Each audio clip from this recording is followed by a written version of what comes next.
Yeah, the actual budget number is $332 million that will be lost between today and next year for K through 12 education. That's about $460 per student here at the Poudre School District, and another $36 million lost for higher education.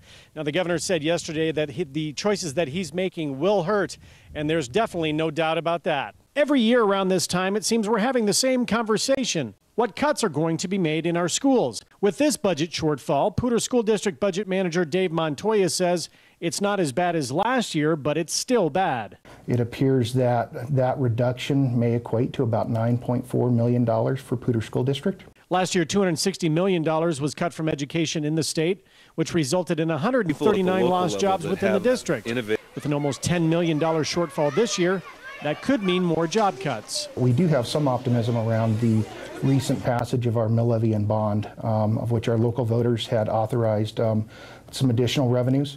Those revenues stay intact as we move into the next budget cycle. They're not part of the state's budget, so there is some optimism that that will alleviate some of that pressure. So the magnitude may not be as great as we've been looking at in the past. Montoya says each year it becomes harder and harder to find things to cut, but says he'll look to the board to help decide what has to go. We started some of that discussion in December, and we'll be continuing that on Tuesday, February 22nd. Universities in Colorado also took a hit to the tune of $36 million. CSU spokesman Brad Bolander, speaking from a board meeting in Pueblo this morning, says these cuts come as no surprise, and the university plans for it in advance.